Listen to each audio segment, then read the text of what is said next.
외신에서 뭐 블룸버그나 이코노미스트나 개미들의 분노 이걸 집중 조명하면서 이 코스피의 급등락 이런 부분들이 상당히 이제 개미들의 분노를 일으켰으면서 한국 증시를 떠나서 다시 또 미국 증시로 가고 있는 여러 가지 이런 상황들을 조명을 했습니다. 이게 단순한 변동성을 넘어서서 지금 이재명 정부에게 정치적인 부담으로도 좀 다가오고 있다 이런 맥락인데, 박 의원님, 최근에 이 증시의 하락 그리고 급등락 상황 이런 것이 사실 상당히 좀 여러 사람한테 스트레스를 주고 특히 영끌 비투한 사람들한테는 이게 현실적으로 진짜 굉장한 문제로 대두가 됐어요. 그렇죠. 그 롤러 코스피라는 말까지 할 정도로 네. 이게 코스피가 거의 도박판 비슷하게 이 등락을 반복하면서 서킷 브레이크가 이게 이제 8% 주가가 하락하면 거래 정지를 한 20분간 하는 거잖아요. 네네. 그게 우리 증시에서 14번 있었는데 네. 올해만 7번이고 그중에 4번이 7월 달에 있었습니다. 그러니까요. 이게 참. 결과적으로 지금 이 코스피에 투자를 하는 것 자체가 약간 도박 비슷한 심리적으로 네, 그런 네, 상태가 된 네. 게 아닌가 네. 싶은데요. 그 원인으로 하나 지목되는 게 이 단일 종목 레버리지 상품을 ETF? 출시한 거지 않습니까? 네. ETF 상품을. 그러니까 애초에 이게 이제 정책적으로 이 위험성에 대해서 이 금융당국이 충분히 고려하고 숙고하지 않은 것 같아요. 금감원장이 뭐 들어넣어서라도 막았어야 된다. 이 뒤늦게 하는 네, 얘기고, 때늦은 후회죠. 네. 명분이 이게 이제 그 미국 증시나 이런데 국내 자금이 많이 빠져 있기 때문에 그걸 돌아오게 하려면 우리도 네. 여러 가지 이제 좀 다른 상품 개발을 해야 일종의 된다. 유인원을 내놓은 거죠. 네, 파생 상품 개발을 해야 된다 이런 건데, 근데 이제 미국이나 다른 나라하고 우리가 좀 구조가 다른 게 반도체 이 종목에 너무 집중돼 있는 데다가 두 종목에 네, 네. 사실은 어떻게 보면은 코스피 전체가 반도체 단일 종목이라고 봐도 과언이 아니에요. 이게 지금 이제 전체 주식시장에서 차지하는 비중이 특히 이제 코스피 상위 한 200 종목으로 합치면은 거의 한 66% 이렇게 되거든요. 그렇죠. 근데 그거를 기초자산으로 하는 저 레버리지 ETF를 만들다 보면 올라갈 때는 좋은데 이게 이제 주식이 떨어질 때는 그 사실은 뭐 네. 감당이 안 되는 네. 상황이지 않습니까? 근데 너무 규제도 허술하게 해가지고 이걸 출시해 놓고 그게 결국에는 이 변동성을 주도하는 거 아니겠어요? 네. 근데 정부가 부랴부랴 두 번 대책을 내놨는데 그 대책이 과연 효과가 있을까? 신뢰가 이미 많이 상실이 이미 됐죠. 신뢰도 상실됐고 이미 네. 수십조 손실도 그러니까요. 받고 네.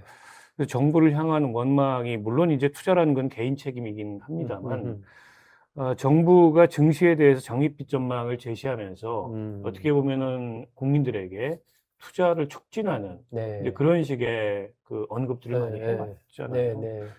그래 놓고 한편으로 이렇게 그 리스크가 큰 음흠. 그런 상품을 별다른 규제 없이 내놓다 보니까 음. 믿을 수 있겠냐. 네, 그래서 네. 이제 국장 탈출, 뭐 미장으로 다시 음. 이 행렬이 이루어지고 있다고 하는데 오늘만 해도 그래요. 그러니까 지난 금요일 날 기록적인 이 폭등이 예, 있었습니다. 한 18% 폭등했죠. 예. 오늘은 다시 또. 근데 오늘은 또 한 5% 예, 내렸어요. 예. 그리고 이제 반도체 두 종목도 한 8% 내렸는데 오늘은 또 음. 그 지난 금요일 날 폭등의 원인은 7조 정도를 외국인들이 샀는데 오늘은 또 팔았죠. 아니 오늘은 또 이제 그 개미들이 예. 개인 투자자들이 4조 넘게 샀어요. 예. 외국인은 팔고 개미는 사고. 이게 어떻게 보면은 좀 외국인이라는 게 개인이 아니잖아요. 그 헤지펀드들이나 네, 네. 이렇게 자본시장 규모가 다르고 거기한테 막 털리는 겁니까? 아니, 우리가? 자본시장의 기법이 다른 네. 이런 그 외국인 투자자들한테 놀아나고 있는 거 아닌가 아하. 뭐 그런 생각 많이 듭니다. 아, 그렇군요. 오늘 뭐 그 이재명 대통령 지지율 보니까 리얼미터 조사인데 27일, 31일 조사 2,508명 일반인 대상 조사입니다. 95% 신뢰 수준에 플러스 마이너스 2.0%포인트. 중앙선거 여론조사 심의위원회 홈페이지 보시면 자세히 알 수 있는데 이게 취임 이후에 이재명 대통령 지지율 최저를 기록했다. 45.9%.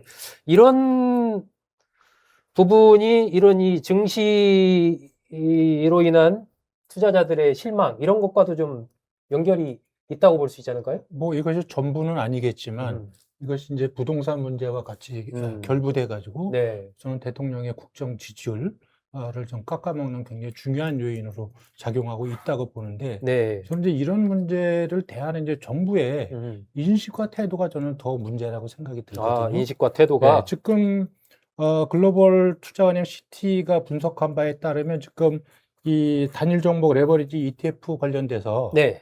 그 개인 투자자들이 한 56조 원 정도 손실을 봤다는 거 아, 아닙니까? 엄청난 개미들이 금액이죠. 예. 엄청난 규모의 손실을 봤는데도 이거에 대한 그 정부의 태도는 그냥 남의 일 대하듯이 이렇게 대하는 거예요. 그래서 제가 볼 때는 그냥 국회에 불려 나온 금융당국 수장들의 발언 태도나 내용을 보면 정말 무기력하기 짝이 없습니다. 네. 도대체 어떻게 하라는 건지. 그리고 이제 이 부분에 대해서 실질적으로 이 레버리지 ETF 이 상품을 주도한 음흠. 김용범 정책실장은 아무런 책임도 안 지고 있잖아요. 네. 그리고 문제가 되니까 지금 그 대통령 순방 따라가서 그 해외에서 우리만 그런 거 아니다. 뭐 이런 얘기하고 또 네. 변동성이 큰 것은 개인 투자자들의 역동적으로 투자하는 시장 특성과 맞물려 있다. 네. 뭐 이런 이야기를 하고 있어서 그러니까 이 투자자들이 그러면 무능하면 차라리 염치라도 좀 있어라.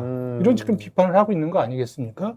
저는 그래서 이렇게 해서 정말 대통령 참모나 주무부처 수장들이 이러한 중요한 문제에 있어서 책임 있는 대책을 내놓지도 못하고 책임을 회피하려 한다면 궁극적으로 저는 이거에 대한 정치적인 부담이나 책임은 대통령한테 돌아오게끔 돼 있는 거예요. 어허. 그래서 참모들이나 주무부처 수장들이 자기가 자기 선에서 책임질 생각을 안 하고 대통령들을 숨는다면 그 정권이 잘 될 수 있겠습니까? 네. 제가 아까 이제 외신 보도 말씀하셨지만 블룸버그 같은 경우는 이제 한국 주식시장이 지금 신뢰 위기에 처해 있다.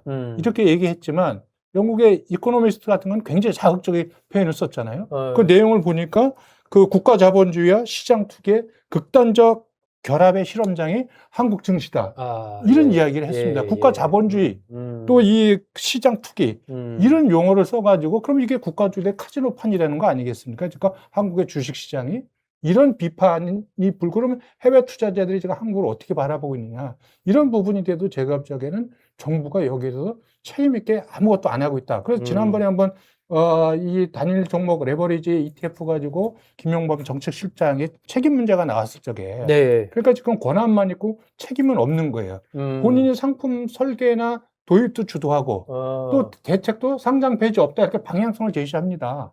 예, 그리고 그 국회에 불려 나와서 정책실장이 책임 있게 이야기하는 게 아니고 금융위원장하고 금감원장이 여기에 대해서 그냥 당하고 있는 거예요. 네. 그 이런 지금 국정 운영이 이게 과연 정상적이냐 이 부분에서 저는 이재명 대통령은 한번 심각하게 고민을 하셔야 된다고 봐요. 그래서 네. 주식시장의 변동성이나 안정성이나 여러 가지 대책도 중요하지만 어떠한 문제가 터지거나 벌어졌을 적에 적어도 정부가 어떤 자세와 인식을 가지고 국민을 대하느냐, 또 여기에 어떤 현안에 대응하느냐, 이 부분에서 저는 굉장히 낮은 점수를 줄 수밖에 없다 지금. 네. 저는 이거 대통령이 돌아오면 여기에 대해서 책임 있게 이야기를 하든지 아니면 여기에 대해서 책임이 있는 사람이 책임 있는 태도를 취하든지 뭔가 얘기를 해야 주식시장이 어떤 변동성이나 뭐 이런 부분도 좀 더 좀 줄일 수 있고 네. 여기다 신뢰도 좀 회복할 수 있는 거 아니겠는가 이런 생각을 갖는 거죠.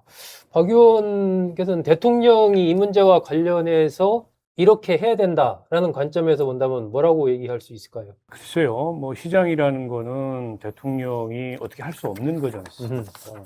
정부가 상법 개정을 통해서 그동안에 한국 증시를 눌러왔던 그런 어떤 이제 이 시장의 투명성 문제, 또 기업 지배구조 문제, 이 걸림돌을 제거한 것까지는 저는 역할을 잘했다고 생각해요. 네.